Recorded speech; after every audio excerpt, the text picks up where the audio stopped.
바티칸은 어떤 비밀을 감추려 했을까? 수면을 위한 역사. 파트 1. 돌과 침묵으로 둘러싸인 도시. 남부 유럽의 밤이 깊어지고 있습니다. 로마의 심장부, 테베레 강이 흐르는 그 너머 어딘가에 세계에서 가장 작은 나라가 고요히 숨을 쉬고 있습니다. 바티칸 시국. 불과 44헥타르의 땅 위에 천년이 넘는 세월이 돌과 대리석으로 켜켜이 쌓여 있는 곳입니다. 해가 지고 관광객들이 하나둘 광장을 떠나면 성 베드로 광장은 서서히 자신만의 얼굴을 되찾기 시작합니다. 베르니니가 설계한 두 개의 반원형 회랑, 그 위로 284개의 기둥이 줄지어 서 있고 각 기둥 위에는 성인들의 조각상이 고개를 숙인 채 아래를 내려다봅니다. 광장 한가운데 우뚝 선 고대 이집트의 오벨리스크는 네로 황제의 경기장에서 옮겨온 것으로 사도 베드로가 순교한 그 자리를 지켜보았을지도 모른다는 전설을 품고 있습니다.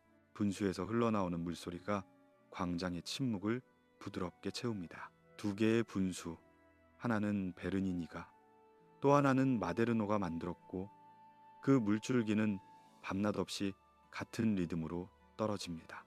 멀리서 종소리가 들려옵니다. 저녁 기도를 알리는 종, 혹은 시간을 알리는 종. 그 울림은 성벽 안쪽으로 천천히 흡수되어 사라집니다. 낮 동안 이곳은 순례객과 관광객으로 붐볐습니다. 서로 다른 언어가 뒤섞이고 카메라 셔터 소리가 끊이지 않으며 가이드의 목소리가 역사의 이름들을 호명했습니다. 하지만 밤이 되면 모든 것이 달라집니다. 발자국 소리마저 얇아지고 광장의 돌바닥은 차가운 침묵 속으로 가라앉습니다. 이곳은 더 이상 사진 속 배경이 아니라 무언가를 지키고 있는 요새로 느껴지기 시작합니다. 바티칸은 성스러운 곳입니다. 그것은 누구도 부인할 수 없는 사실입니다.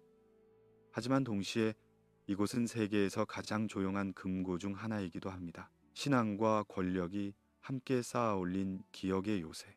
어떤 진실은 빛 위에 놓이고 어떤 진실은 그림자 속에 남겨집니다. 그리고 그 선택은 언제나 누군가의 손에 의해 이루어져 왔습니다. 어떤 비밀은 어둡기 때문에 숨겨지는 것이 아닙니다. 너무 무거워서 혹은 너무 날카로워서 아직은 밖으로 내보낼 수 없기 때문에 숨겨지는 것입니다. 성스러운 비밀, 그것은 죄악이 아니라 시간을 기다리고 있는 진실일지도 모릅니다. 성 베드로 대성당의 금빛 천장 아래로 들어가 보세요. 미켈란젤로가 설계한 돔이 하늘을 향해 솟아있고 그 아래 재단에는 베르니니의 청동 캐노피가 4개의 나선형 기둥으로 떠받쳐져 있습니다. 대리석 복도를 따라 걸으면 수백 년 된 모자이크가 발밑에서 빛을 반사하고 벽면에는 성인들의 조각상이 영원히 기도하는 자세로 서 있습니다. 하지만 그 화려함 뒤에는 이름 없는 문들이 있습니다. 안내 표지가 붙어 있지 않은 복도, 일반인은 들어갈 수 없는 계단, 지하로 내려가는 좁은 통로들. 바티칸은 층 구조를 가진 도시입니다. 위로 갈수록 빛이 쏟아지고 아래로 내려갈수록 침묵이 두꺼워집니다. 스위스 근위병들이 알록달록한 중세 제복을 입고 대성당 입구를 지키고 있습니다.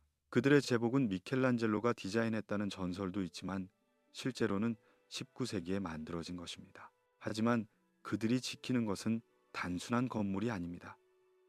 그들은 역사를 지키고 침묵을 지키고 선택된 진실만이 빛 위로 올라오는 편집된 역사관을 지키고 있습니다. 바티칸은 예배의 공간입니다. 하지만 동시에 기록의 공간이기도 합니다. 그리고 모든 기록이 공개되는 것은 아닙니다. 공개된 것보다 훨씬 많은 것들이 조용히 보류된 상태로 서랍 속에서, 폴더 안에서, 봉인된 상자 속에서 시간을 기다리고 있습니다. 밤이 깊어질수록 성벽 안쪽의 불빛은 하나씩 꺼져갑니다. 사무실의 불, 복도의 불, 경당의 촛불까지. 남는 것은 돌의 침묵뿐입니다. 삐걱거림도, 속삭임도 모두 삼켜버리는 두꺼운 침묵. 그 침묵 속에서 바티칸은 자신이 정말로 무엇인지를 드러냅니다. 박물관이 아니라 보관소, 무대가 아니라 서고, 광장이 아니라 금고. 지금 이 순간 당신이 눈을 감고 숨을 고르는 동안에도 이 작은 도시 어딘가에서는 수세기의 시간이 서랍 속에서 잠들어 있습니다. 십자군 시대의 편지, 종교 재판의 기록, 과학자들의 변론, 화가들의 스케치, 교황들의 고백, 그 모든 것이 어둠 속에서 숨을 쉬고 있습니다. 오늘 밤 우리는 바티칸이 감추려 했던 것들 혹은 지키려 했던 것들 사이를 천천히 걸어볼 것입니다. 서두르지 않고 판단하지 않으며 단지 귀를 기울이고 상상하고 이해하려 노력하면서, 그리고 그 여정이 끝날 즈음이면 우리는 비밀이란 것이 언제나 어둠 속에만 있는 것이 아니라 때로는 너무 밝은 빛 바로 옆에 숨어 있다는 것을 알게 될 것입니다. 파트 2. 봉인된 기억의 복도. Archivum Secretum Apostolicum Vaticanum. 바티칸 비밀 문서고. 이 라틴어 이름은 수세기 동안 사람들의 상상력을 자극해 왔습니다. 하지만 사실 secretum이라는 단어는 비밀이라는 뜻이 아니었습니다. 그것은 개인의 사적인, 교황 개인에게 속한다는 의미였습니다. 하지만 단어는 시간을 지나오며 자신의 그림자보다 더 어두운 의미를 얻게 되었습니다. 85km.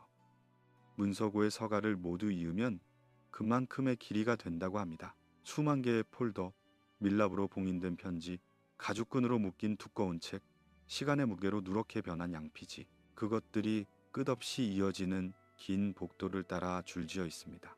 종이로 된 미로, 그것이 이곳을 가장 잘 설명하는 표현일지도 모릅니다. 한 걸음 안으로 들어서면 당신은 더 이상 21세기에 있지 않습니다. 시간이 켜켜이 쌓인 복도를 따라 걷다 보면 어느 세기에 서 있는지조차 분명하지 않게 됩니다. 이곳에는 무엇이 있을까요? 파문 선고문, 황제와 교황 사이의 편지, 갈릴레오의 재판 기록, 헨리 8세가 이혼을 요구하며 보낸 간청문, 마르틴 루터를 이단으로 규정한 교서, 종교 전쟁의 증언들, 과학자들의 변론, 성인으로 추대되기 전 기적을 확인하는 조사 기록, 그리고 성인이 되지 못한 이들의 기록도 함께, 교회가 실제로 얼마나 많은 것을 보고도 말하지 않았는지, 그것은 이곳에 오면 조금씩 느껴지기 시작합니다. 모든 것을 기록했지만 모든 것을 말하지는 않았습니다. 기록은 투명함이 아니라 통제된 기억의 형태로 남아 있습니다. 외부 학자가 이곳에 입장하려면 정확히 어떤 문서를 찾는지 미리 밝혀야 합니다. 자유로운 탐색은 허용되지 않습니다. 어떤 서가를 열고 싶은지, 어떤 폴더를 보고 싶은지, 그 이유가 무엇인지를 신청서에 적어야 하고 승인이 나면 그 문서만 열람할 수 있습니다. 우연히 옆 서가를 둘러보는 것은 여기서는 일어나지 않습니다. 통제된 접근. 그것은 의심을 키우기도 하지만 동시에 보호의 형태이기도 합니다. 너무 오래된 문서는 빛과 공기에 닿는 것만으로도 손상될 수 있고, 너무 민감한 기록은 아직 세상 밖으로 나가기에는 이릅니다. 어느 늦은 밤의 이야기가 있습니다. 문서고에서 일하는 평범한 관리인, 복도를 청소하고 문을 점검하는 나이든 남자가 있었습니다. 그는 수십 년 동안 이곳에서 일했지만 서가 안의 내용에는 관심이 없었습니다. 그에게 이곳은 직장일 뿐이었습니다. 어느 날 밤 그는 늦게까지 남아있던 노사제가 의자에서 깜빡 잠든 것을 발견했습니다. 조심스럽게 깨우려다 그는 사제의 주머니에서 떨어진 작은 열쇠를 보았습니다. 보통 때 같으면 그냥 사제를 깨우고 열쇠를 돌려주었을 것입니다. 하지만 그날 밤은 달랐습니다. 호기심이 평생 이곳에서 일하면서도 한 번도 열어보지 못한 문들에 대한 궁금증이 그를 사로잡았습니다. 그는 복도 끝에 두 번째 문 앞에 섰습니다. 안내 표지도 없는 다른 문들과 똑같이 생긴 나무문. 열쇠를 넣고 돌리자 문은 소리 없이 열렸습니다. 안으로 들어서자 먼지 냄새와 오래된 종이 냄새가 그를 감쌌습니다. 작은 서가 하나, 그 위에 몇 개의 폴더만 놓여 있었습니다. 그는 하나를 꺼내 펼쳤습니다. 14세기의 편지였습니다. 라틴어로 쓰여 있었지만 그는 라틴어를 읽을 줄 몰랐습니다. 단지 손글씨의 떨림, 잉크가 번진 자국, 종이 귀퉁이가 찢어진 흔적만을 볼 수 있었습니다. 그리고 그는 깨달았습니다. 이 편지는 한 번도 발송되지 않았다는 것을. 나중에 그는 동료에게 그 편지에 대해 물었고 라틴어를 아는 동료가 조용히 말해주었습니다. 그것은 어느 교황이 이름 없는 여성에게 보내려 했던 고백의 편지였고 그 안에는 이런 문장이 있었다고 합니다. 우리가 이해하지 못하는 것은 파괴하지 않는다. 다만 말하게 두지 않을 뿐이다. 발신되지 않은 편지들의 서랍. 그것이 이곳 어딘가에 존재한다는 이야기는 문서고에서 일하는 사람들 사이에서 조용히 전해집니다. 전쟁 중에 쓰였지만 정치적 위험이라는 메모와 함께 보류된 화해의 편지. 유대인에 대한 연민을 담았지만 끝내 보내지 못한 글. 독재자에게 경고하려 했지만 더 큰 폭력을 두려워하며 멈춘 호소문. 양심과 두려움 사이에서 멈춘 문장들. 그것들이 여기 어딘가에서 잠들어 있습니다. 역사책에는 나오지 않는, 말해지지 않은 선택들의 흔적으로서 이곳은 과거의 기록 보관소라기보다 말해지지 못한 선택들의 무덤입니다. 모든 문서는 누군가의 결정을 담고 있습니다. 무엇을 말하고, 무엇을 숨기고, 무엇을 보류할 것인가. 그 선택의 무게는 종이 위에 잉크만큼이나 무겁게 남아 있습니다. 학문적 호기심으로 이곳을 찾은 연구자들은 언제나 같은 경험을 합니다. 그들이 찾던 문서를 발견하는 순간의 기쁨. 하지만 동시에 엽서가에 무엇이 있는지 볼 수 없다는 좌절. 더 많은 것이 숨겨져 있다는 확신. 보여지는 것보다 끝내 보여지지 않는 것들이 더 많다는 체감. 그들은 며칠 혹은 몇 주를 여기서 보내고 나면 지식보다 질문을 더 많이 안고 돌아갑니다. 그리고 그것이 어쩌면 이곳의 진짜 목적일지도 모릅니다. 모든 것을 말하지 않음으로써 침묵의 힘을 유지하는 것. 문서고에서 돌아 나오는 관리인은 더 이상 이곳을 종이 더미로 보지 않게 되었습니다. 그는 이곳을 침묵이 듣고 있는 장소로 느끼기 시작했습니다. 복도를 걸을 때마다, 서가 사이를 지날 때마다 그는 수천 개의 목소리가 종이 위에서 잠들어 있다는 것을, 그리고 그 목소리들이 언젠가 깨어나기를 기다리고 있다는 것을 느꼈습니다. 밤이 되면 그는 문을 잠그고 불을 끕니다. 그리고 어둠 속에서 종이가 숨쉬는 소리를 듣습니다. 아주 작고 느린 숨소리, 기다림의 소리, 시간의 소리. 그리고 그는 조용히 문을 닫고 복도를 따라 걸어 나옵니다. 파트 3.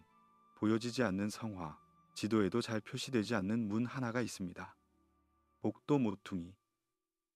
안내 표지 없이 벽과 같은 색으로 칠해진 문. 대부분의 방문객은 그것이 문인지조차 알아채지 못하고 지나칩니다. 하지만 그 문 너머에는 세상에 보여지지 않은 예술이 잠들어 있습니다. 디포시토 페리코 레저바토, 제한된 그림 보관소. 공식적인 이름은 그저 저장고를 의미할 뿐이지만 이곳에 무엇이 있는지 아는 사람은 많지 않습니다. 문을 열고 들어서면 빛이 거의 들어오지 않는 작은 방이 나타납니다. 천으로 덮인 캔버스들이 벽에 기대어 서 있고 말려있는 두루마리 형식의 그림들이 선반 위에 가지런히 놓여 있습니다. 서랍을 열면 스케치들이 얇은 종이 사이에 눕혀져 있습니다. 층층이 쌓인 예술. 빛을 보지 못한 채 어둠 속에서 시간을 기다리는 그림들. 하나의 스케치가 있습니다. 석탄화로 그려진 미켈란젤로의 것으로 추정되는 그림. 시스티나 성당의 천지창조를 연상시키지만 그것과는 다릅니다. 하늘에서 손을 내미는 하느님의 모습이 아니라 어둠 속으로 손을 뻗는 인간의 모습이 그려져 있습니다. 그 인간의 얼굴에는 절망도 희망도 섞여 있지 않습니다. 단지 울음만이 있습니다. 손은 뻗어 있지만 그 손이 무엇을 향하는지는 분명하지 않습니다. 어둠인지 빛인지 아니면 둘 사이의 무언가인지. 답 없는 인간, 신에게 닿으려 하지만 신이 응답하지 않을 때의 인간. 스케치 아래에는 작은 메모가 남아 있습니다. AD 케펠람 넌 데스티나타 니미스 휴마나. 예배당용 아님, 너무 인간적이다. 짧은 문장이지만 그 안에는 깊은 뜻이 담겨 있습니다. 교회가 두려워한 것은 신성 모독이 아니었습니다. 너무 솔직한 인간의 영혼이었습니다. 예배당의 그림은 신앙을 고양시켜야 합니다. 하느님의 영광을, 성인의 거룩함을, 기적의 빛을 보여주어야 합니다. 하지만 이 스케치는 그런 것을 보여주지 않습니다. 그것은 의심하는 인간, 답을 찾지 못한 인간, 어둠 속에서 여전히 손을 뻗고 있는 인간을 보여줍니다. 그리고 그것은 너무 진실했습니다. 카라바조의 그림도 하나 있습니다. 영광의 사도가 아니라 지친 어부의 베드로, 맨발에 찢어진 옷을 입고 무거운 그물을 끌어올리는 노인의 모습. 바다는 텅 비어 있고 하늘은 잔뜩 흐려 있습니다. 이것이 교회의 첫 번째 지도자, 천국의 열쇠를 받은 성인의 모습일까요? 카라바조는 성인을 이렇게 그렸습니다. 신성함보다 인간성을, 기적보다 고단함을, 영광보다 현실을. 하지만 이런 베드로는 축제의 성화로는 적합하지 않았습니다. 사람들은 승리한 성인을 보고 싶어 했지 여전히 싸우고 있는 인간을 보고 싶어 하지 않았습니다. 아이코노그라피아 컨테스타타, 논쟁적 도상, 그런 제목의 폴더가 하나 있습니다. 그 안에는 신학적으로 애매하거나 불편한 그림들이 모여 있습니다. 마리아 막달레나로 보이는 여인과 미소 짓는 그리스도, 여성의 손을 통해 전해지는 성령의 이미지, 십자가 아래에서 울지 않고 분노하는 마리아. 이 그림들은 신앙을 부정하지 않습니다. 오히려 다르게 사랑하고, 다르게 슬퍼하고, 다르게 질문합니다. 하지만 그 다름은 교회가 허용할 수 있는 범위를 조금 넘어섰습니다. 이단은 아니지만 편안하지도 않은 것. 그래서 이 그림들은 파괴되지 않았습니다. 단지 옆으로 치워졌을 뿐입니다. 파괴가 아니라 보류. 그것이 교회가 불편한 예술을 다루는 방식이었습니다. 완전히 지우면 그것은 인정이 됩니다. 이것이 위험하다는 인정. 하지만 단지 보이지 않게 하면 아무 일도 일어나지 않은 것처럼 보입니다. 시간이 지나면 사람들은 잊어버립니다. 그리고 잊혀진 예술은 더 이상 위험하지 않습니다. 금고 안의 공기는 서늘하고 건조합니다. 그림들을 보존하기 위한 온도와 습도가 유지되고 있습니다. 분노도 검열의 소리도 없습니다. 단지 조용함만이 있습니다. 보여지지 못한 감정들이 어둠 속에서 숨을 쉬고 있습니다. 천으로 덮인 캔버스를 하나씩 들춰보면 각각의 그림이 말을 걸어옵니다. 왜 나를 숨겼는가? 내가 무엇을 잘못 그렸는가? 나는 단지 진실을 보여주려 했을 뿐인데. 하지만 그 질문에 대한 답은 캔버스 위에 남아있지 않습니다. 그것은 시대의 두려움, 신학의 경계, 권력의 계산 속에 흩어져 있습니다. 어떤 그림은 완성되지 않았습니다. 화가가 도중에 멈췄는지 아니면 완성되기 전에 가져가졌는지 알 수 없습니다. 얼굴만 그려져 있고 배경은 희미한 밑그림으로만 남아 있습니다. 그 미완성의 얼굴은 완성된 그림보다 더 깊은 슬픔을 담고 있습니다. 이 금고에서 일하는 사람은 거의 없습니다. 가끔 복원 전문가가 와서 그림의 상태를 점검하고 손상된 부분을 조심스럽게 처리합니다. 하지만 대부분의 시간 이 그림들은 혼자입니다. 빛도 관객도 감탄도 없이 단지 존재하는 것만으로 시간을 보냅니다. 하지만 존재한다는 것만으로도 의미가 있습니다. 이 그림들은 완전히 사라지지 않았습니다. 언젠가 세상이 더 넓어지고 신학이 더 유연해지고 사람들의 마음이 더 열렸을 때 이 그림들은 다시 빛을 볼 수 있을지도 모릅니다. 이 그림들은 신앙을 조롱하지 않습니다. 오히려 너무 진실하게 사랑하고 의심하고 슬퍼하기 때문에 빛 앞에 서지 못했을 뿐입니다. 그리고 그 진실함은 어둠 속에서도 빛을 잃지 않습니다. 파트 4. 태워지지 않은 진실. 16세기부터 1916년까지 400년 가까이 교회는 하나의 목록을 유지했습니다. 인덱스 라이브러람 프로히비토람, 금지된 책의 목록, 영혼을 보호한다는 명분 아래 새로운 생각을 차단하는 도구가 된 목록.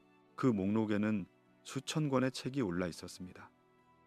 과학서, 철학서, 소설, 시집, 때로는 책 전체가, 때로는 특정 장만이, 때로는 작가의 모든 저작이 금지되었습니다. 이 책을 읽는 것은 죄가 되었고 소유하는 것은 위험이 되었습니다.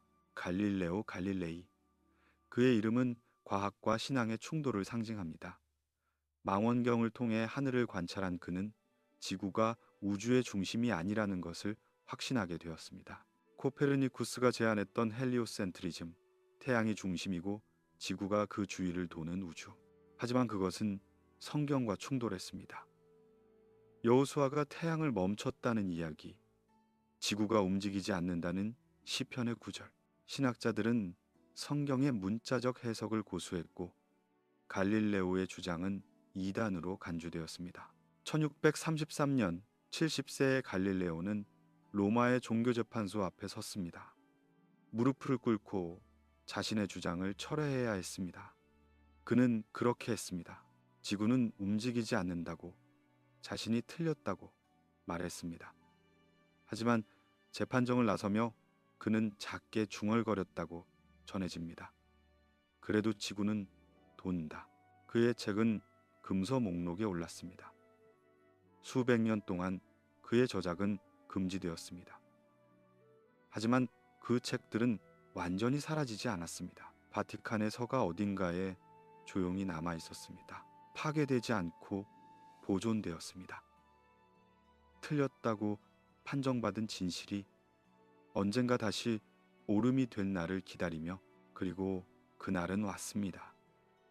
1992년 교황 요한 바오로 2세는 갈릴레오에 대한 재판이 오류였다고 인정했습니다. 359년이 걸렸습니다. 진실이 진실로 인정받기까지. 지오르다노 브루노의 이야기는 더 비극적입니다. 그는 갈릴레오보다 더 멀리 나아갔습니다. 무한한 우주를 상상했습니다. 수많은 별들, 각각의 별 주위를 도는 세계들, 끝이 없는 창조. 하느님의 창조가 이 작은 지구에만 국한되지 않는다는 생각. 하지만 그는 너무 일찍 태어났습니다. 1600년 로마의 캄포데 피오리 광장에서 그는 화형을 당했습니다. 8년 동안의 투옥과 고문 끝에 그는 자신의 생각을 철회하기를 거부했습니다. 그리고 불길 앞에서 그는 재판관들에게 말했다고 전해집니다. 이 판결을 내리는 당신들이 나보다 더 두려워하고 있다. 브루노는 옳았습니다. 진실을 두려워한 것은 그가 아니라 그를 죽인 사람들이었습니다. 그들은 우주가 무한하다는 생각이, 지구가 특별하지 않다는 깨달음이 사람들의 신앙을 흔들까 두려워했습니다. 하지만 신앙은 진실보다 약하지 않습니다. 우주가 넓을수록 창조주는 더 위대해집니다. 브루노의 책들은 대부분 태워졌습니다. 하지만 전부는 아니었습니다. 어떤 책들은 바티칸 깊은 곳에 숨겨졌다고 전해집니다. 파괴가 아닌 보류. 다시 한번 교회는 완전히 지우는 대신 보이지 않게 하는 것을 택했습니다. 금서 서가에는 다른 책들도 많았습니다. 금지된 시집, 불온하다고 여겨진 소설, 너무 솔직하게 하느님을 의심한 여성 시인들의 글, 교회의 권위에 도전한 철학자들의 논문, 개혁을 요구한 신학자들의 편지. 이 책들이 쌓여가는 서가를 상상해 보세요. 수백 년 동안 한 권씩 추가되는 책들. 각각의 책은 누군가의 용기였고, 누군가의 질문이었고, 누군가의 진실이었습니다. 그리고 그 모든 것이 조용히 어둠 속으로 들어갔습니다. 교회는 어떤 생각을 완전히 지우지 못했습니다. 대신 그것을 자신이 통제할 수 있는 어둠 속으로 옮겨 놓았습니다. 검열과 보존의 이중성, 금지하지만 파괴하지 않고 숨기지만 버리지 않는 것. 1916년 금서 목록은 공식적으로 폐지되었습니다. 교회는 더 이상 어떤 책이 위험한지 판단하지 않겠다고 선언했습니다. 하지만 그때까지 목록에 올랐던 책들은 여전히 기록으로 남아 있습니다. 한때 금지되었던 진실들의 목록으로서 금서 서가를 걷는 상상을 해보세요. 책장 사이를 흐르는 먼지, 오래된 종이의 냄새, 세월이 켜켜이 쌓인 가죽 표지 위에 금빛 글자. 손을 뻗어 책을 꺼내면 그 책은 당신의 손에서 무게를 느낍니다. 지식의 무게가 아니라 금지되었던 역사의 무게를. 이 책들 중 일부는 이제 고전이 되었습니다. 당시에는 위험했지만 지금은 학교에서 가르치는 책들, 시간이 지나며 위험은 지혜로 변했습니다. 하지만 그 변화가 일어나기까지 얼마나 많은 세월이 필요했을까요? 밤이 깊어지고 금서 서가의 불이 꺼집니다. 어둠 속에서 책들은 조용히 숨을 쉽니다. 더 이상 금지되지 않지만 여전히 기억합니다. 한때 자신들이 위험하다고 여겨졌던 시절을, 그리고 그 기억은 경고이자 위로입니다. 진실은 불에 타도 사라지지 않습니다.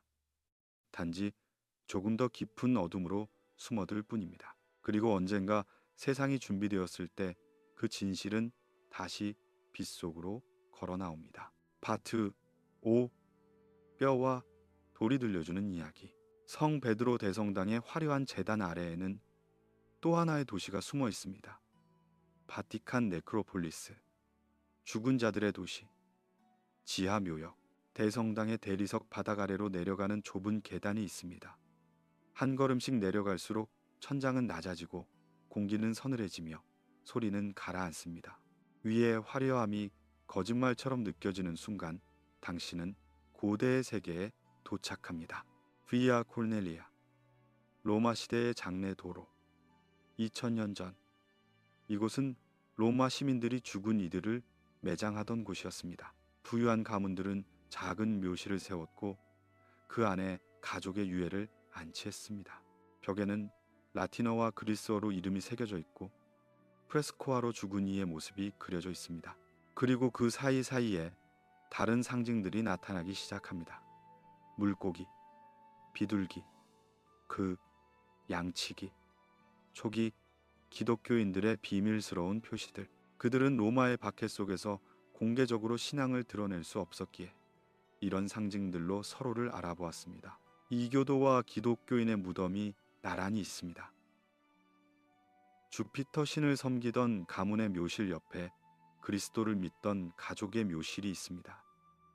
죽음 앞에서 신앙은 벽을 세우지 않았습니다. 적어도 이곳에서는 1940년대 교황 비오 12세는 비밀스러운 발굴 작업을 시작했습니다. 목적은 하나, 베드로의 무덤을 찾는 것. 전승에 따르면 사도 베드로는 네로 황제 박해 때 로마에서 순교했고 이 언덕 어딘가에 묻혔다고 합니다. 발굴은 전쟁 중에도 멈추지 않았습니다. 폭격이 로마를 흔들 때도 고고학자들은 조용히 땅을 파고 벽을 조심스럽게 제거하며 과거의 흔적을 찾았습니다. 조용한 삽질, 먼지와 돌 사이에서 역사를 찾는 인내. 그리고 그들은 무언가를 발견했습니다. 대성당 제단 바로 아래, 정교한 장례 구조물 속에 숨겨진 한 묶음의 뼈. 보라색과 금색 천에 감싸여 벽 틈의 작은 감실에 따로 보관되어 있던 중년 남성의 유해. 이 뼈들에는 특이한 점이 있었습니다. 발목이 없었습니다. 전승에 따르면 베드로는 예수처럼 십자가에 못 박히는 것을 원치 않아 거꾸로 십자가형을 당했다고 합니다. 거꾸로 매달린 십자가에서 발목은 가장 큰 무게를 견디는 부분이었을 것입니다. 하지만 이것이 정말 베드로의 뼈일까요? 확신할 수 없습니다. 과학은 가능성을 말할 뿐 확실성을 주지 못합니다. 시기, 장소, 매장 방식, 모든 것이 전승과 일치하지만 그것이 증명은 아닙니다. 1968년 교황 바오로 6세는 조심스럽게 발표했습니다.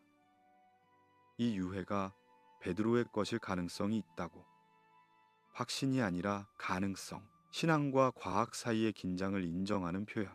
네크로폴리스의 다른 구역에서는 더 많은 무덤들이 발견되었습니다.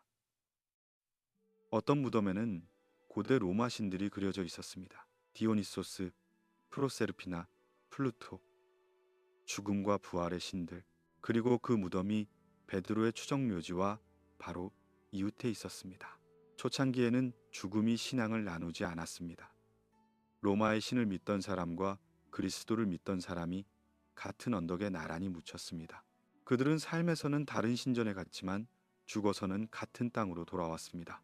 바티칸 내부 어딘가에는 잊힌 뼈들의 방이 있다는 전설이 있습니다. 이름도 기록도 없이 상자에 담겨 보관된 뼈들. 알 수 없는 순교자, 평범한 신자. 이름이 지워진 이들의 유해.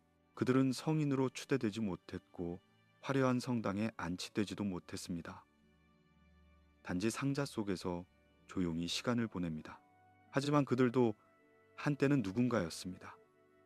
신앙을 위해 목숨을 바쳤거나 평생을 기도로 살았거나 가난한 이들을 돌보았던 사람들. 그들의 이름은 잊혀졌지만 뼈는 남아 있습니다. 그리고 뼈는 자신만의 방식으로 이야기합니다. 콘스탄티누스 시대의 첫 번째 성 베드로 대성당. 그 대성당의 기둥 일부가 지금의 대성당 아래에 남아 있습니다. 두 세대의 교회를 동시에 떠받치는 하나의 돌기둥. 1600년 된 기둥 위에 400년 된 대성당이 서 있습니다. 그 기둥은 기억의 축입니다. 과거와 현재를 연결하는 보이지 않는 선. 위에 있는 사람들은 그 기둥을 보지 못하지만 그 기둥이 없다면 그들이 서 있는 바닥도 없습니다. 우리가 밟고 있는 바닥 아래에는 수세기의 기도와 두려움, 사랑과 망설임이 켜켜이 겹쳐져 있습니다. 돌 하나하나, 뼈 하나하나가 이야기를 품고 있습니다. 말로 하지 않는 이야기, 단지 존재함으로써 전하는 이야기. 새벽이 되면 네크로폴리스는 다시 어둠 속에 남겨집니다.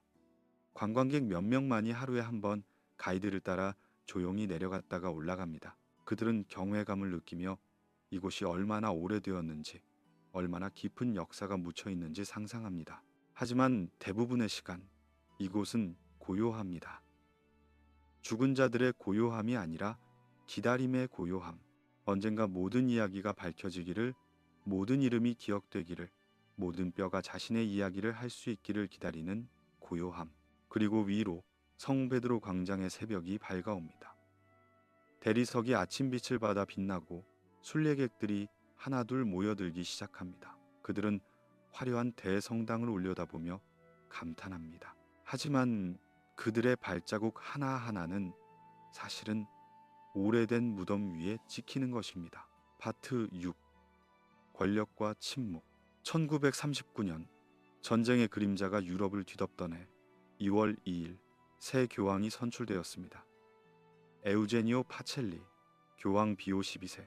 성 베드로 광장에는 조용한 환호가 있었지만 그 환호 뒤에는 긴장이 있었습니다. 유럽은 이미 전쟁의 길로 들어서고 있었습니다. 독일에서는 나치가 권력을 장악했고 유대인에 대한 박해는 점점 더 명확해지고 있었습니다. 교회는 무엇을 할 것인가? 새 교황은 무엇을 말할 것인가? 비오 12세는 침묵을 택했습니다. 아니, 정확히 말하면 큰 소리 대신 조용한 외교를 택했습니다. 그는 나치의 폭력을 공개적으로 강하게 비판하지 않았습니다. 유대인이라는 단어를 명확히 언급하지 않았습니다. 대신 모호한 표현으로 평화를 호소하고 인간성을 지키라고 말했습니다. 왜 그랬을까요? 그 질문은 수십 년 동안 역사가들을 괴롭혀왔습니다. 어떤 이들은 말합니다. 그는 로마와 교회를 보호하려 했다고. 공개적으로 나치를 비난하면 독일의 가톨릭 신자들이 더 큰 탄압을 받을 것이고 바티칸마저 위험해질 것이라고 계산했다고. 어떤 이들은 말합니다. 그는 외교적 중립을 지키려 했다고. 교황은 한쪽 편을 들 수 없고 모든 이의 목자여야 한다고 믿었다고. 또 어떤 이들은 말합니다. 그는 단순히 두려웠다고. 권력 앞에서, 폭력 앞에서 선택을 내리지 못했다고. 진실은 아마도 이 모든 것의 혼합일 것입니다. 선과 두려움, 계산과 양심이 뒤섞인 인간적인 결정, 완벽한 영웅도, 완전한 악인도 아닌 불완전한 인간의 선택. 바티칸과 제3제국 사이에는 편지들이 오갔습니다.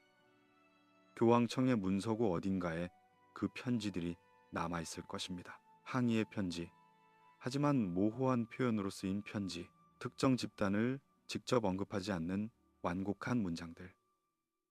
정치적 위험, 향후 검토라는 메모가 붙은 발송되지 않은 초안들. 하지만 동시에 다른 이야기도 있습니다. 공식적인 침묵 뒤에 숨겨진 조용한 용기의 이야기. 수도원과 수녀원, 교회 지하실에서 유대인 가족을 숨기던 평범한 사제와 수녀들의 이야기. 로마 곳곳의 교회에서 문을 두드리는 사람들이 있었습니다. 유대인 가족들, 아이들을 데리고 작은 짐을 들고 두려움에 떨며 문을 두드렸습니다. 그리고 많은 문이 열렸습니다. 합창단 다락방에 숨겨진 아이들, 세례증명서를 위조해 건네던 수도자들, 지하실을 비밀 거처로 만들고 밤마다 음식을 나르던 수녀들. 그들은 명령을 받아서 한 것이 아니었습니다. 양심의 명령을 따랐을 뿐입니다. 한 사제의 이야기가 있습니다. 그는 밤마다 숨어있는 아이들에게 성가를 가르쳤습니다. 노랫소리로 발걸음 소리를 감추기 위해서 합창 연습이라고 말하면 누구도 의심하지 않았습니다. 그리고 그 아이들은 노래를 부르며 잠시나마 두려움을 잊을 수 있었습니다. 전쟁이 끝난 뒤 구조된 사람들의 증언이 나왔습니다. 바티칸의 보호로 살아남은 유대인들의 이야기. 하지만 동시에 비판도 나왔습니다. 교황이 공개적으로 한마디만 했어도 더 많은 생명을 구할 수 있지 않았겠냐는 질문. 그 질문에 대한 답은 없습니다. 역사는 만약을 증명할 수 없습니다. 우리는 단지 일어난 일만을 알 뿐 일어나지 않은 가능성을 확신할 수 없습니다. 비오 12세는 1958년에 세상을 떠났습니다. 그의 침묵에 대한 논쟁은 죽음 이후에도 계속되었고 지금도 계속되고 있습니다. 그를 옹호하는 사람들은 그가 조용히 많은 생명을 구했다고 말합니다. 그를 비판하는 사람들은 그가 더 크게 말할 수 있었는데 하지 않았다고 말합니다. 두 입장 모두 부분적으로 옳을 것입니다. 그리고 그것이 역사의 복잡함입니다. 선과 악이 명확히 나뉘지 않는, 선택이 언제나 완벽할 수 없는 인간의 이야기. 1978년 또 다른 교황의 이야기가 있습니다. 요한 바오로 1세 알비노 루치아니. 그는 교황으로 선출된 지 33일 만에 세상을 떠났습니다. 심장마비라는 간단한 발표. 부검은 실시되지 않았습니다. 그의 갑작스러운 죽음은 의혹을 낳았습니다. 어떤 이들은 독사를 의심했습니다. 바티칸 은행의 부패를 조사하려 했기 때문이라고, 교회 내부의 권력 구조를 바꾸려 했기 때문이라고. 하지만 증거는 없었습니다. 단지 의문만 있을 뿐. 바티칸은 침묵했습니다. 자세한 설명 없이 장례를 치렀습니다. 그리고 다음 교황이 선출되었습니다. 시간이 흐르고 사람들은 잊어갔습니다. 하지만 질문은 남아 있습니다. 권력의 중심에서도 두려움과 실수, 유혹과 양심이 끊임없이 싸우고 있습니다. 성벽은 외부의 군대만 막지 않습니다. 때로는 스스로 마주하기 두려운 진실을 막기 위해서도 세워집니다. 파트 7. 사라진 소녀와 빈 무덤. 1983년 여름 6월 22일.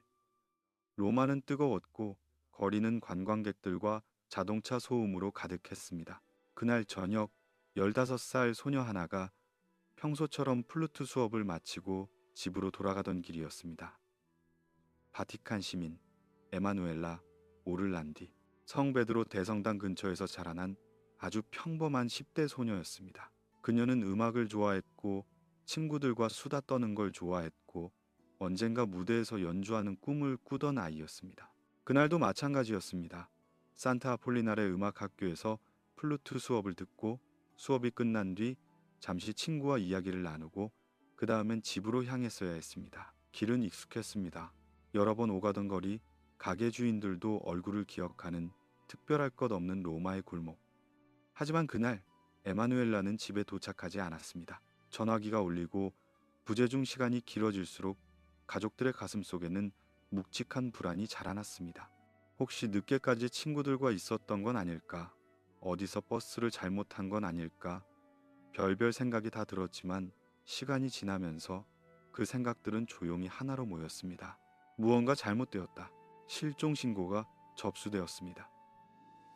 바티칸의 작은 아파트, 가족이 살던 집에는 경찰과 신문기자, 성직자들이 번갈아 들락날락했습니다. 사진 속의 에마누엘라는 늘 같은 모습입니다.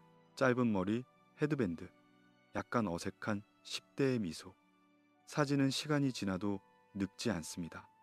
그날 이후 그녀는 영원히 15살로 남게 되었습니다. 며칠 후 이상한 전화가 걸려오기 시작했습니다. 자신을 알리라고 부르는 남자가 걸어온 전화. 그 목소리는 에마누엘라를 데리고 있다고 주장하며 터키인 저격수 메흐메트 알리아자 교황 요한 바오로 2세를 습격했던 그 남자의 석방을 요구했습니다. 또 어떤 전화는 이탈리아의 범죄 조직을 암시했고, 어떤 소문은 바티칸 은행과의 비밀스러운 돈 거래를 속삭였습니다. 이야기는 점점 더 복잡해졌고 진실은 점점 더 멀어졌습니다. 성 베드로 광장에서 교황은 주일 3종 기도 중에 에마누엘라의 이름을 직접 언급하며 그녀가 무사히 돌아오기를 기도해달라고 부탁했습니다. 수만 명의 사람들 앞에서 한 소녀의 이름이 울려 퍼졌습니다. 그 순간 에마누엘라는 단지 한 가족의 딸이 아니라 전 세계의 뉴스 속 인물이 되었습니다. 하지만 이름이 더 많이 불릴수록 그녀의 행방은 더 깊은 어둠 속으로 숨어 들어가는 것 같았습니다. 세월이 흘렀습니다.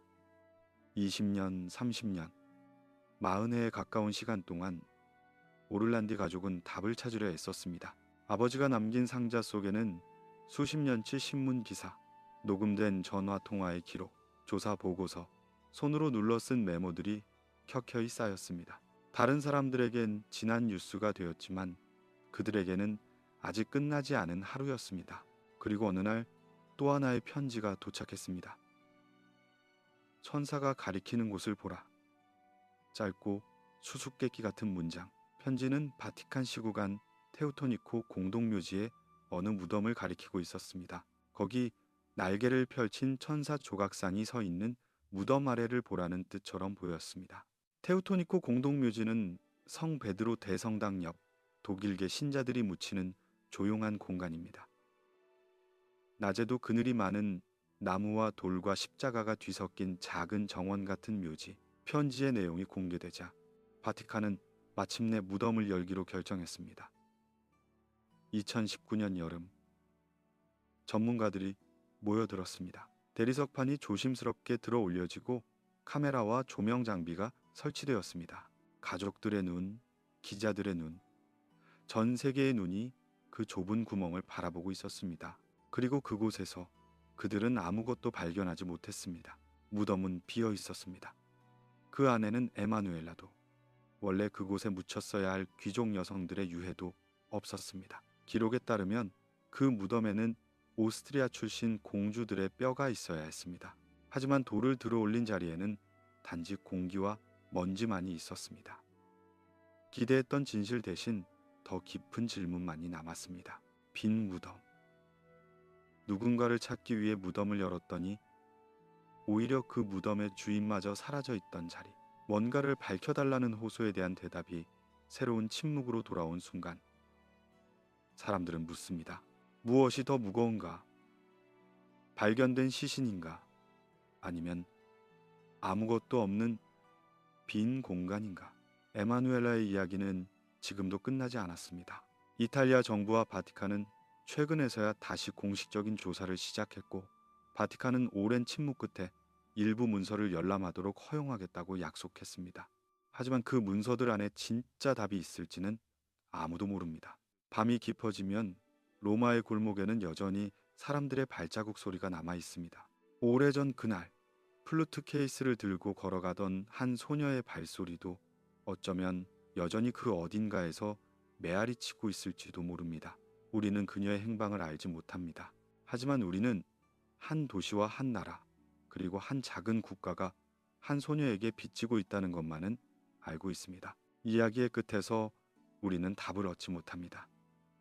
대신 잊지 않는다는 선택을 배웁니다. 이름을 부르고 사진을 기억하고 질문을 계속하는 것. 때로는 그것만이 사라진 이에게 우리가 해줄 수 있는 유일한 약속인지도 모릅니다. 이제 당신의 눈꺼풀이 조금 더 무거워졌다면 그건 이 이야기가 무서워서가 아니라 오래된 질문의 무게가 천천히 내려앉았기 때문일 것입니다. 우리는 이 질문을 품은 채 다음 복도로 걸어가 보겠습니다. 파트 8. 검은 수도회와 보이지 않는 교과서. 바티칸의 비밀을 이야기할 때 사람들은 자주 한 수도회의 이름을 떠올립니다. 예수회, 소시에타스, 예수, 혹은 좀 더 극적으로 검은 교황이 이끄는 수도회라고 불리는 그들. 예수회의 시작은 열정적인 한 병사에서 출발했습니다. 이냐시오 데로율라. 전쟁터에서 중상을 입고 긴 회복 기간을 보내던 그는 기사 소설 대신 성인전과 복음서를 읽으며 삶의 방향을 바꾸게 됩니다. 그리고 마음이 불타오르던 어느 밤 그는 결심합니다. 기사 대신 순례자가 되기로, 왕을 위해서가 아니라 하느님을 위해 싸우기로. 그가 동료들과 함께 세운 예수회는 곧 교황에게 특별히 속한 수도회가 되었습니다. 어디로든 파견될 준비가 된 사람들, 유럽의 궁정으로, 아메리카의 신대륙으로, 인도의 항구로, 중국과 일본으로, 그들은 학교를 세우고 언어를 배우고 현지 문화를 연구하며 신앙과 지식을 함께 전했습니다. 16세기 말 예수회는 유럽에서 가장 영향력 있는 교육기관을 운영하는 모임이 되었고, 동시에 세계 곳곳에서 활동하는 정보망이기도 했습니다. 그들의 총장은 검은 수도복을 입고 있었고, 때로는 교황보다 더 넓은 범위를 바라보아야 했습니다. 교황이 백색 예복을 입고 로마에 머문다면 예수의 수장은 검은 복장을 입고 전 세계에 퍼져 있는 형제들을 이끌었습니다. 그래서 사람들은 그를 검은 교황이라고 불렀습니다. 공식 직함도 교리도 아닌 단지 인상과 두려움이 만들어낸 별명. 예수회의 이야기는 영광만으로 채워져 있지 않습니다. 그들은 각국 왕실의 고문으로, 궁정 신부로, 교육자와 과학자로 활동하며 때로는 지나치게 큰 영향력을 행사한다는 비판을 받았습니다. 18세기 유럽 여러 나라의 군주들이 예수회의 해체를 요구하자 마침내 1773년 교황 클레멘스 14세는 예수회를 공식적으로 해산하는 교서를 발표합니다. 2만 3천 명에 달하던 예수회원들은 하루아침에 소속을 잃었고 많은 이들이 조용히 사라져 갔습니다. 하지만 완전히 사라진 것은 아니었습니다. 어떤 지역에서는 왕이 해산 명령을 거부했고, 어떤 나라에서는 예수회원들이 이름을 바꾸어 활동을 이어갔습니다. 러시아와 프로이센의 일부 지역에서는 그들의 학교가 계속 문을 열었습니다. 지도에서 지워진 수도회가 실제 세계에서는 아직 과제를 채점하고 별을 관측하고 아이들에게 글을 가르치고 있었습니다. 40여 년 뒤 1814년 교황 비오 7세는 예수회를 공식적으로 복원합니다. 잿더미 속에서 다시 일어선 수도회는 이전보다 더 조용하게, 그러나 여전히 깊게 세계에 뿌리를 내렸습니다. 오늘날 그들은 세계 곳곳에서 학교와 대학, 연구소와 본당을 운영하고 있습니다. 예수회는 과학과 신앙을 동시에 붙잡으려 했던 수도회이기도 합니다. 18세기 그들은 천문대와 관측소를 운영했고 별의 움직임과 해성의 궤도를 계산했습니다. 오늘날 바티칸 천문대에도 예수회원 천문학자들이 있습니다. 밤마다 망원경을 통해 우주를 바라보며 우주의 질서와 신비를 동시에 묵상하는 사람들. 검은 교황이라는 별명은 이 모든 이야기 위에 덧씌워진 그림자 같은 말입니다. 예수회의 수장이 실제로 세상을 뒤에서 조종한다는 증거는 없습니다. 하지만 사람들은 넓게 퍼진 네트워크, 높은 교육 수준, 교황에게 직접 보고하는 구조를 보며 그 안에 어딘가 보이지 않는 교과서가 있을 것이라고 상상합니다. 공개되지 않는 지침서, 말할 수 없는 전략, 공식 문서에는 기록되지 않는 결정들, 어쩌면 그 교과서는 종이로 된 책이 아닐지도 모릅니다. 그것은 수백 년 동안 쌓인 경험과 실수, 성공과 실패가 만들어낸 보이지 않는 판단 기준일 것입니다. 어느 순간 어떤 말을 할 것인가, 어느 상황에서는 침묵할 것인가, 누군가를 보호하기 위해 무엇을 감수할 것인가. 오늘날 교황 프란치스코는 역사상 첫 예수회 출신 교황입니다. 가난한 이들을 위한 교회, 주변부를 향한 시선, 기존 구조에 대한 조심스러운 질문들, 그의 말과 행동에는 오랜 시간 예수회가 쌓아온 성찰의 흔적이 희미하게 배어 있습니다. 검은 교황과 백색 교황이라는 상상 속의 분리는 한 사람 안에서 조용히 녹아내렸습니다. 밤이 깊어지면 로마의 어느 예수의 대학의 도서관에도 불이 하나둘 꺼집니다. 책장 사이로 학생들이 남기고 간 노트와 연필 자국이 남아 있습니다. 세상이 모르는 결정을 내리는 사람들보다 내일 시험을 준비하는 학생들이 훨씬 많다는 사실은 어쩌면 우리에게 작은 위로가 됩니다. 바티칸의 비밀을 말할 때 우리는 종종 너무 큰 그림자를 떠올립니다. 하지만 때로는 비밀이라고 부를 만한 것들이란 그저 아무에게나 말하지 않는 고민과 공적인 기록에 남지 않는 망설임일 뿐인지도 모릅니다. 예수회의 역사도 그런 망설임과 결단이 반복된 긴 호흡처럼 느껴집니다. 파트 9. 봉인된 신화와 현대의 전설. 어떤 건물은 그 안에 무엇이 있는지 알지 못하기 때문에 더 신비롭게 느껴집니다.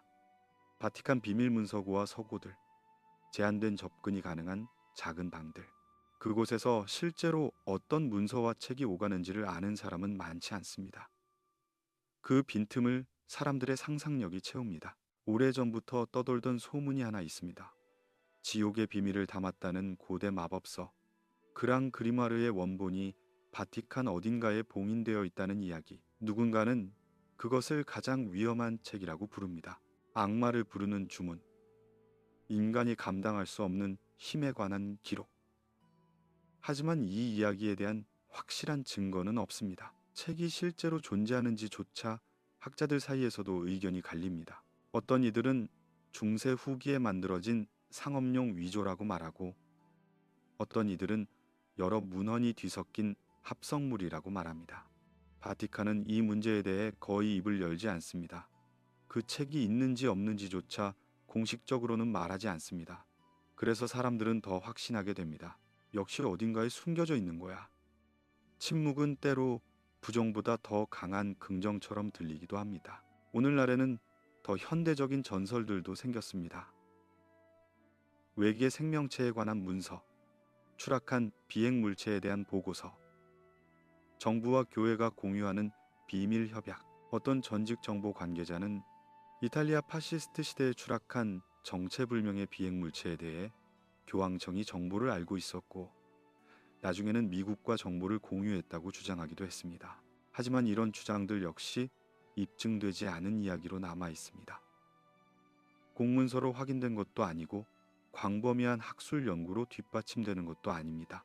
그럼에도 불구하고 많은 사람들이 이런 이야기에 마음을 빼앗깁니다. 왜냐하면 아무도 모른다는 사실보다 누군가는 진실을 알고 있다는 상상이 훨씬 견디기 쉽기 때문입니다. 밤하늘을 올려다보는 것은 생각보다 더 불안한 행위일지도 모릅니다. 별이 너무 많아서 혹은 별이 너무 적어서 우리가 모르는 것이 너무 많다는 사실을 인정해야 하기 때문입니다. 그때 사람들은 어딘가에 모든 답을 적어둔 서랍이 있다고 상상합니다. 그 서랍의 열쇠를 바티칸이 쥐고 있다고 믿으면 세계가 조금 더 정돈되어 보이기 때문입니다.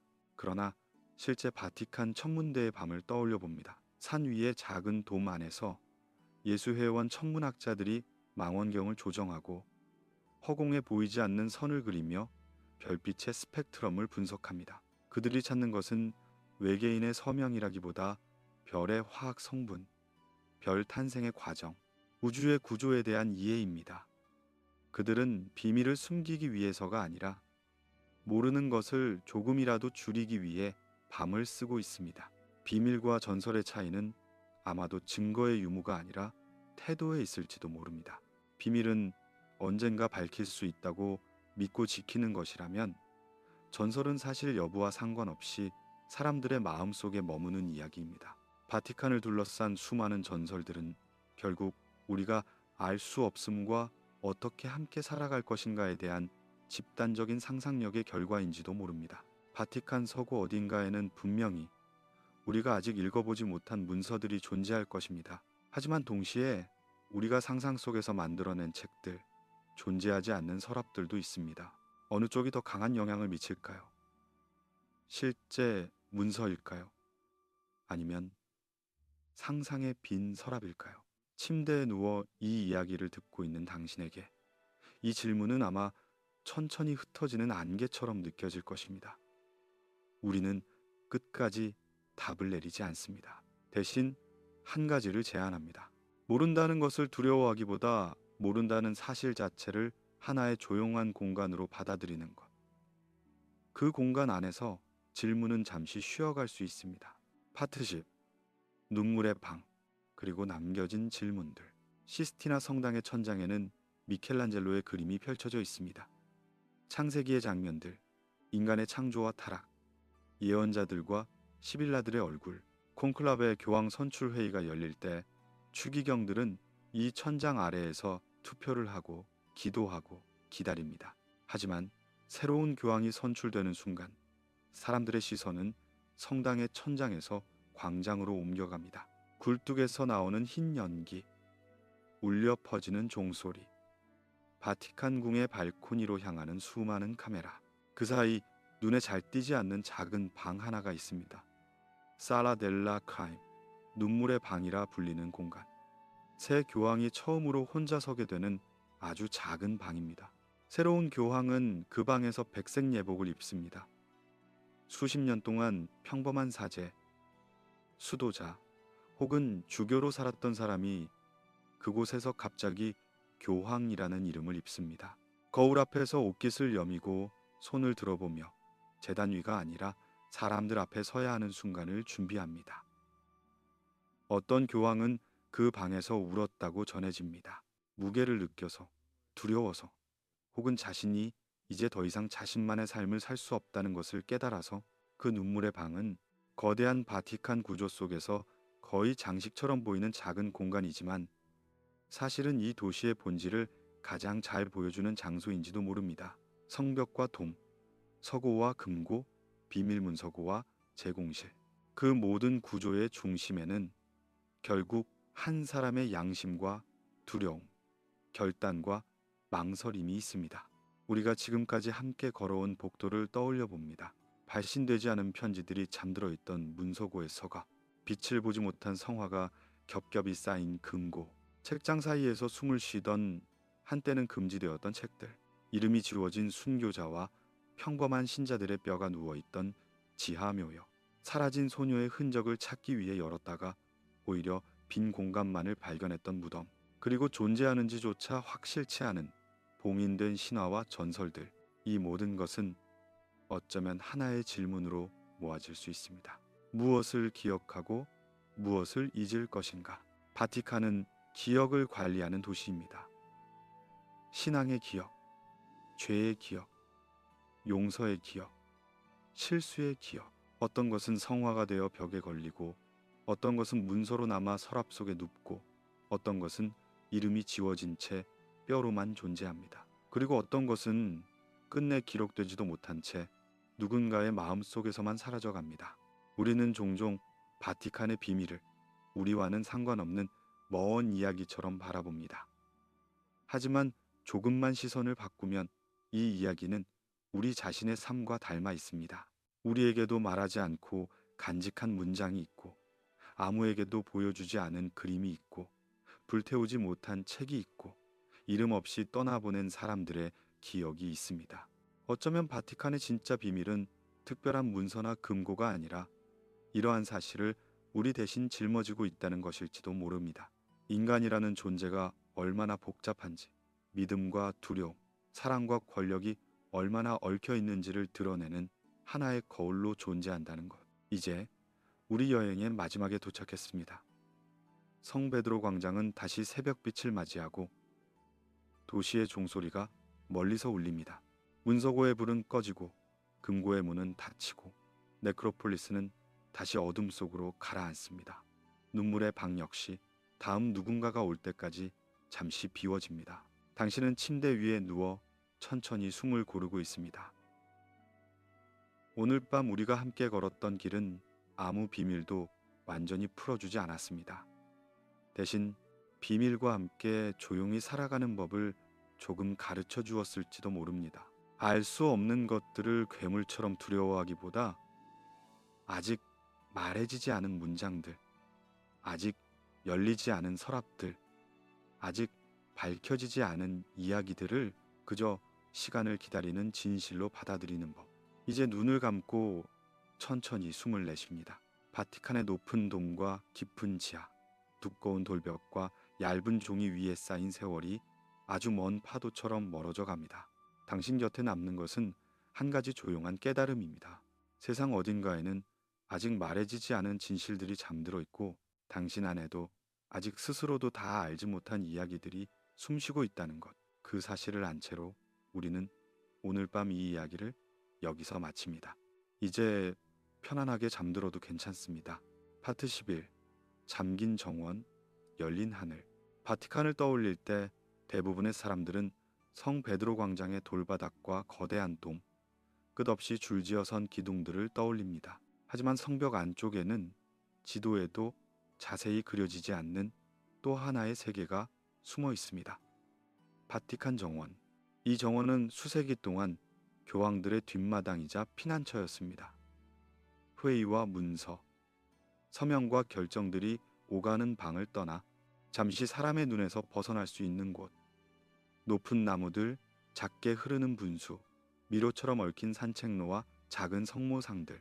멀리서 보면 단지 초록색의 덩어리일 뿐이지만 안으로 들어가면 시간과 기억이 겹겹이 쌓여 있는 공간입니다. 아침 일찍 아직 도시의 소음이 성벽까지 닿지 않았을 때 정원은 거의 다른 세계처럼 느껴집니다.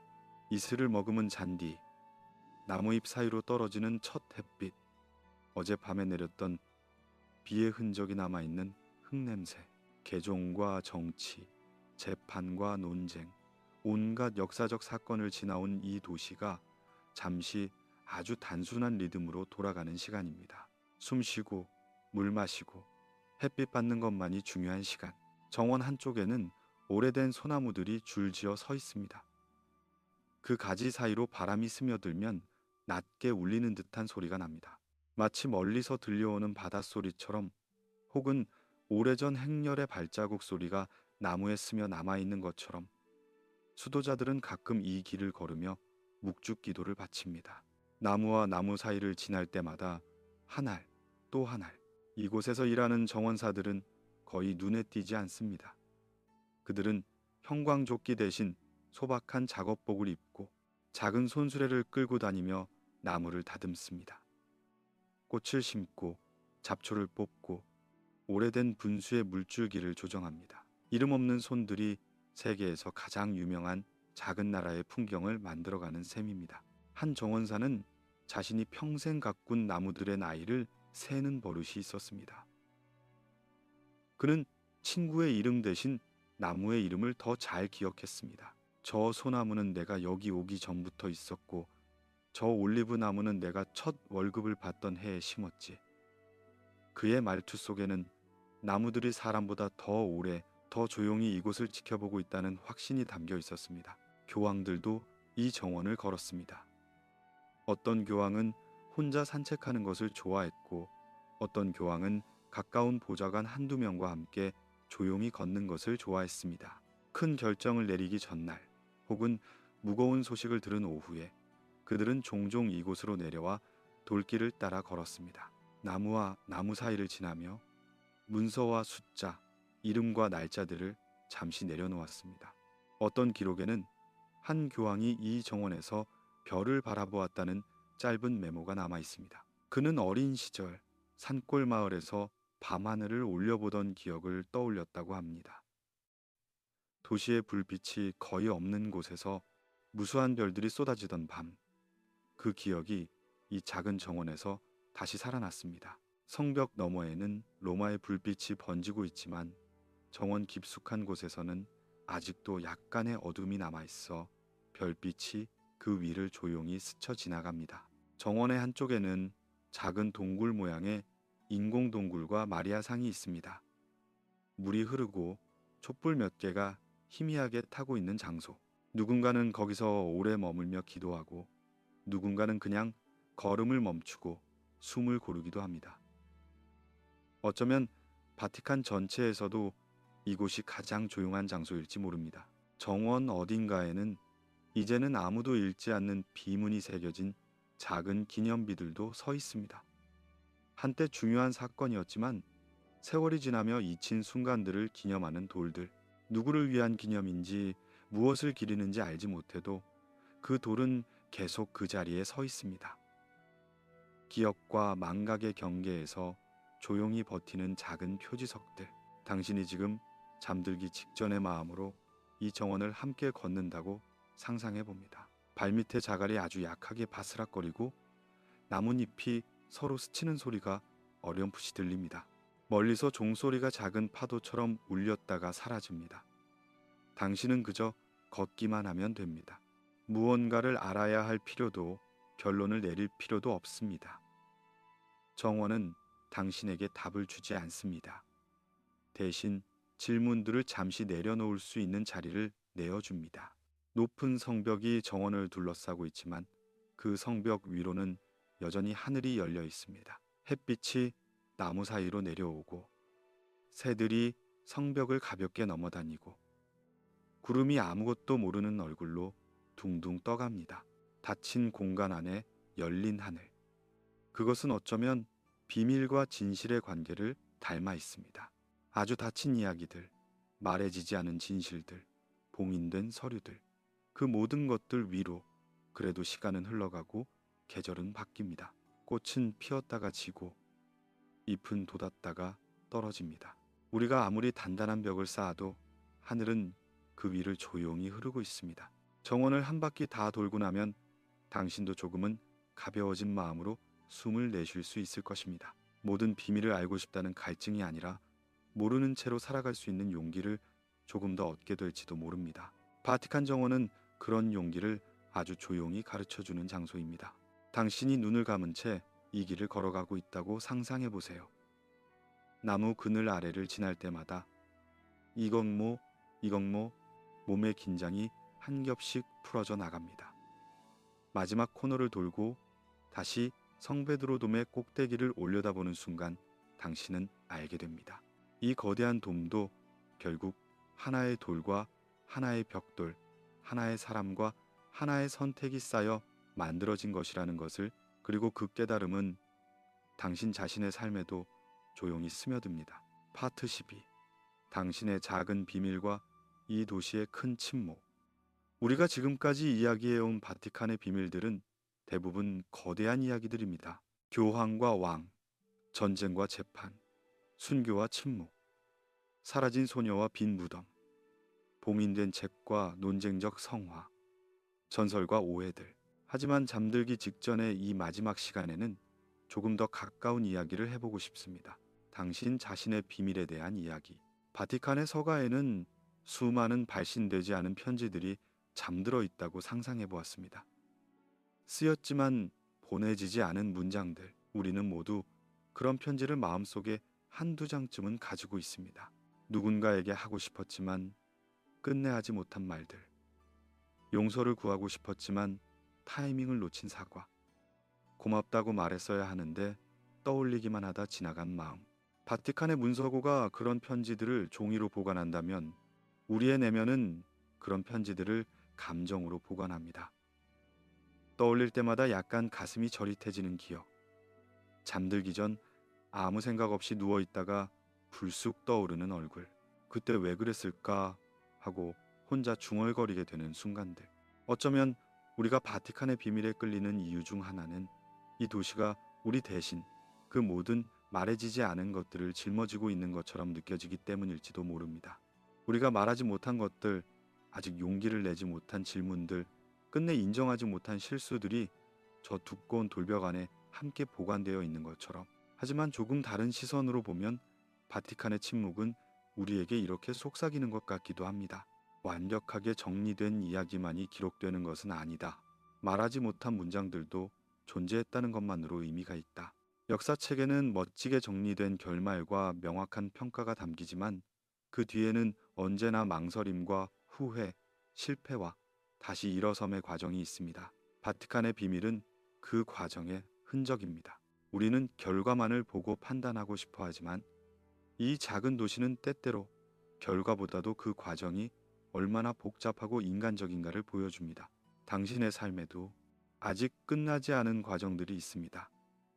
아직 결론이 나지 않은 관계, 아직 정리되지 않은 기억, 아직 방향이 정해지지 않은 선택. 우리는 그런 것들을 불편해하고 빨리 결정하고 빨리 설명할 수 있기를 원합니다. 하지만 바티칸의 문서고와 금고, 정원과 지하 묘역은 이렇게 말하는 듯합니다. 정리되지 않은 채로 남겨진 것들도 괜찮다. 조금 더 시간이 필요할 뿐이다. 어쩌면 바티칸은 진실을 숨기는 도시가 아니라 진실과 시간이 함께 머무는 도시인지도 모릅니다. 어떤 진실은 당장 꺼내 보여줄 수 없습니다. 누군가를 보호하기 위해서 혹은 말하는 사람이 아직 준비되지 않았기 때문에 그런 진실들은 잠시 봉인된 채 알맞은 때를 기다립니다. 당신의 마음 속에서도 그런 봉인된 방 하나쯤은 있을 것입니다. 스스로도 잘 들어가지 않는 기억의 방, 문고리를 잡을까 말까 망설이다가 그냥 지나쳐버리는 방.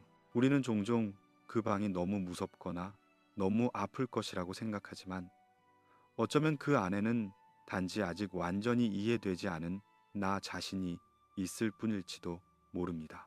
오늘 밤 이 느린 이야기를 들으며 조금씩 졸음이 밀려오는 동안 당신은 그 방 앞을 멀찍이 지나가 보는 것만으로도 충분합니다. 문을 열 필요는 없습니다. 다만 언젠가 마음이 준비되었을 때 그 방 안으로 들어갈 수 있을 것이라는 사실만 기억해 두면 됩니다. 바티칸이 수백 년 동안 서류와 유해, 그림과 책을 무작정 숨겨둔 것이 아니라 천천히 조심스럽게 꺼내 보여주는 일을 반복해 왔던 것처럼 어느 날 어떤 문서는 공개되었습니다. 갈릴레오의 재판 기록이 다시 읽혔고 금서 목록이 폐지되었고 금단의 그림들이 학술 연구의 대상이 되었습니다. 언젠가는 위험하다고 여겨졌던 것들이 시간이 흐르며 이해와 성찰의 재료가 되었습니다. 당신의 비밀도 언젠가는 그렇게 변할 수 있습니다. 지금은 부끄럽고 아프게 느껴지는 기억이 먼 훗날에는 그래도 그때의 내가 있었기에 지금의 내가 있구나 하고 다정하게 바라볼 수 있는 페이지가 될 수도 있습니다. 지금은 입 밖으로 꺼낼 수 없는 문장이 언젠가 누군가에게 조심스럽게 건네는 고백이 될 수도 있습니다. 바티칸의 성벽은 높고 단단해 보이지만 그 안에서도 변화는 일어납니다. 더 투명해지려는 노력, 과거의 실수를 인정하려는 시도, 잊힌 이들의 이름을 다시 불러내려는 움직임, 완벽하지는 않지만 조금씩 방향을 바꾸려는 발걸음들, 당신의 삶에서도 그런 작은 변화들이 이미 시작되었을지도 모릅니다. 오늘 이 이야기를 듣고 있는 것 자체가 어쩌면 그런 변화의 일부입니다. 피곤한 하루를 마무리하는 방식으로 자극적인 소음 대신 조용한 이야기를 선택했다는 것. 그것만으로도 당신은 이미 자신의 마음을 돌보는 선택을 하고 있는 것입니다. 이제 숨을 깊이 한번 들이마시고 아주 천천히 내쉬어 봅니다. 바티칸의 돌벽, 서가의 종이, 금고의 캔버스, 정원의 나무와 흙, 네크로폴리스의 돌과 뼈, 이 모든 것들이 아주 먼 배경으로 물러나면서 마치 오래된 영화의 마지막 장면처럼 서서히 어두워집니다. 자막이 올라가는 대신 당신의 이름 없는 기억들이 조용히 떠오릅니다.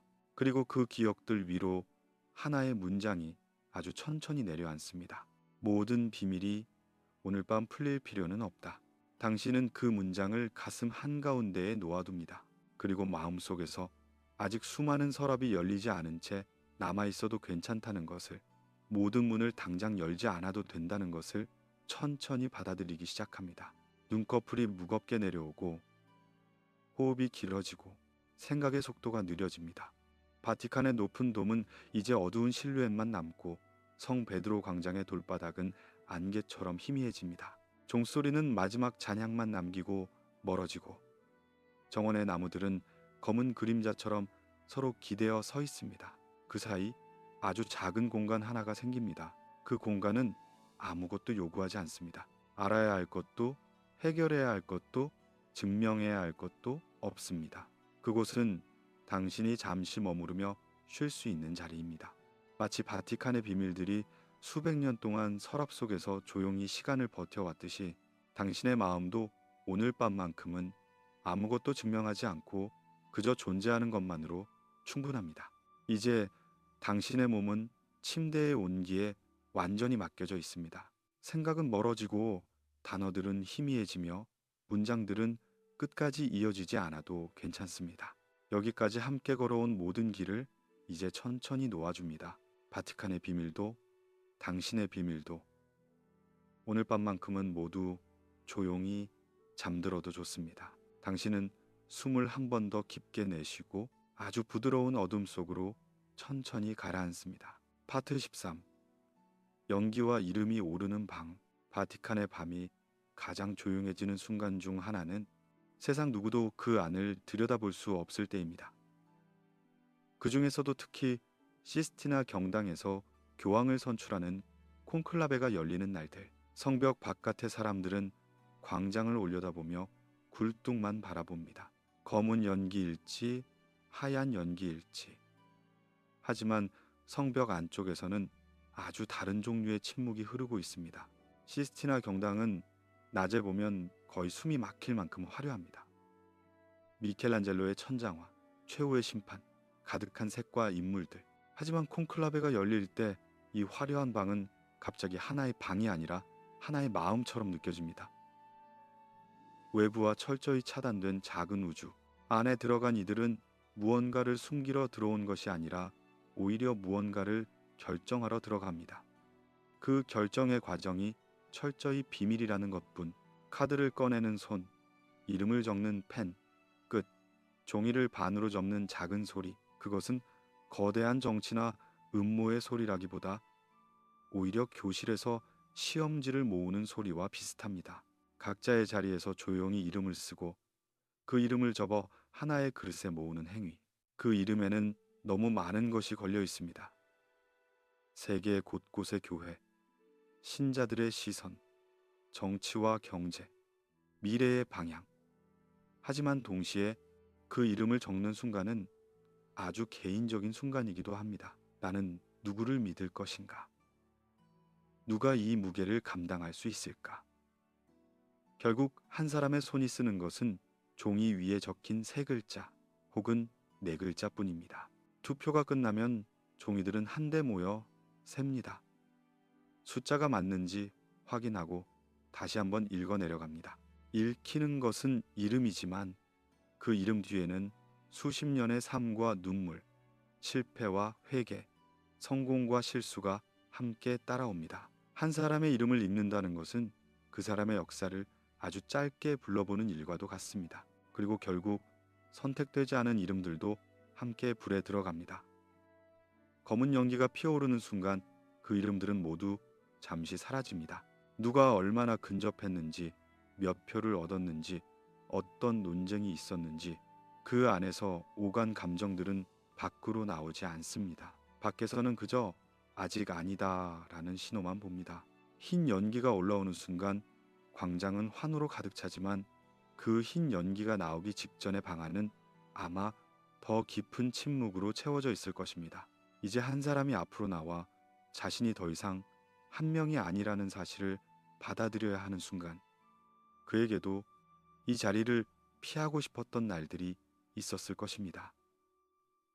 스스로를 자격 없다고 느꼈던 밤들, 다른 삶을 상상해 본 시간들, 그 모든 개인적인 망설임과 두려움이 순간적으로 하나의 선택으로 압축됩니다. 당신이 침대 위에서 눈을 감고 이 장면을 떠올릴 때 그 방의 공기를 한번 상상해 봅니다. 숨소리조차 조심스러워지는 공간, 천장 가득한 그림들이 묵묵히 내려다보는 가운데 나무 의자가 아주 작게 삐걱거리는 소리. 누군가는 손에 쥔 묵주알을 천천히 넘기고 누군가는 눈을 감은 채 입술을 조금씩 움직입니다. 어쩌면 이 방 안의 비밀은 누가 누구에게 투표했는가가 아닐지도 모릅니다. 더 깊은 비밀은 각자의 가슴 속에서 일어난 작은 싸움들일 것입니다. 개인적인 호감과 객관적인 평가, 두려움과 책임감, 미래에 대한 기대와 과거에 대한 충성심이 뒤섞인 작은 전쟁. 그 모든 것이 종이 한 장의 이름으로 표현됩니다. 우리 삶에도 이런 작은 콘클라베 같은 순간들이 있습니다. 아무도 보지 않는 방 안에서 나는 어느 길을 선택할 것인가를 스스로에게 묻는 밤들. 남들은 결과만 보지만 우리는 그 결과를 내리기까지의 복잡한 감정들을 알고 있습니다. 시스티나 경당의 굴뚝에서 연기가 올라오듯 우리 삶에서도 어느 날 갑자기 결정이라는 연기가 피어오릅니다. 누군가는 흰 연기로, 누군가는 아직 검은 연기로.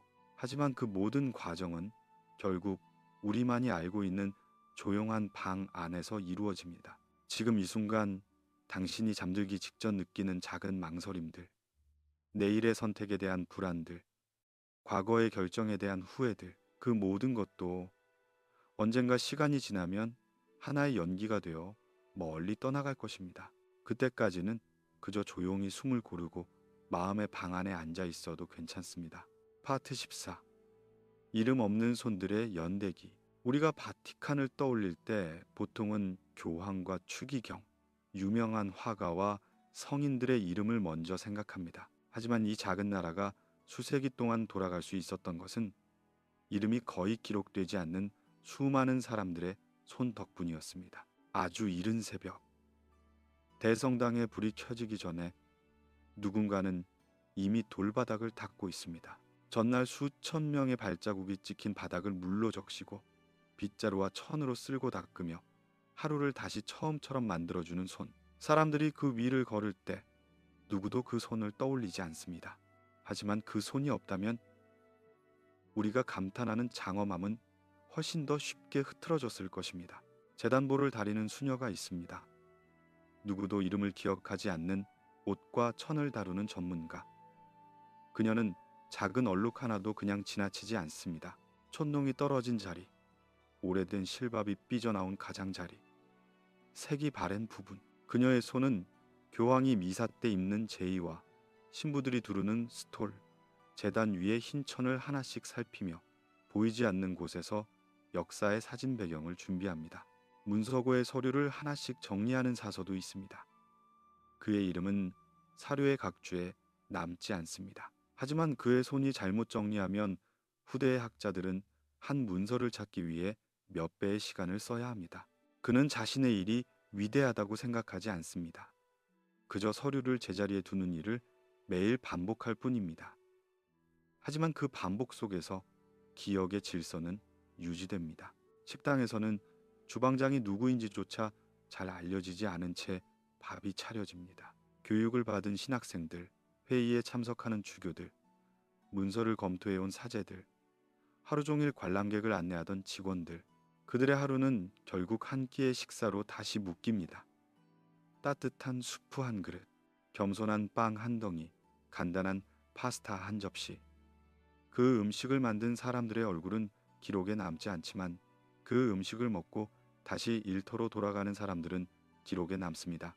한편 보건실의 조용한 방에서는 아주 가는 붓을 쥔 손이 오래된 색을 만지고 있습니다.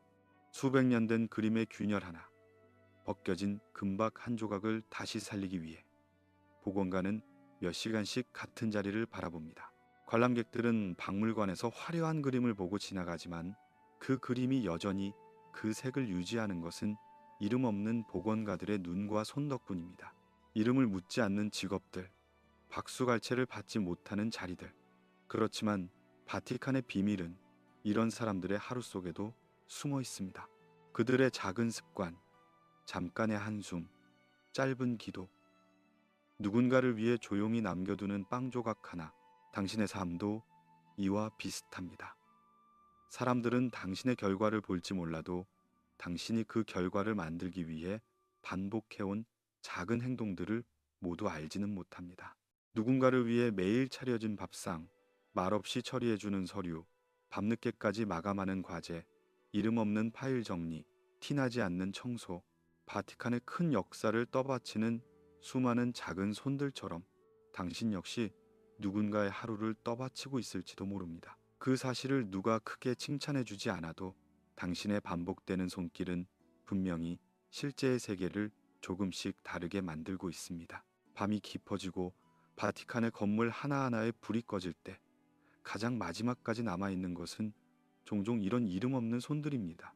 안전을 점검하고 문을 잠그고 촛불을 끄고 쓰레기를 치우고 내일 아침을 준비합니다. 그리고 완전히 모든 것이 끝났을 때 그들은 조용히 집으로 돌아갑니다. 오늘 하루 당신도 그런 손 중 하나였습니다. 누군가를 위해 또는 자신을 위해 아주 작은 일을 여러 번 해냈습니다. 그중 많은 것들은 아무도 기억하지 못하겠지만 그때그때마다 당신은 지금 해야 할 일을 해냈습니다. 지금 이 이야기를 들으며 눈이 무거워지고 있다면 그건 아마도 당신의 몸이 이제는 쉬어도 된다고 말하고 있기 때문일 것입니다. 바티칸의 이름 없는 손들이 하루 일을 마치고 도구를 내려놓듯이 당신도 오늘은 여기에 이 지점에서 잠시 멈춰서도 괜찮습니다.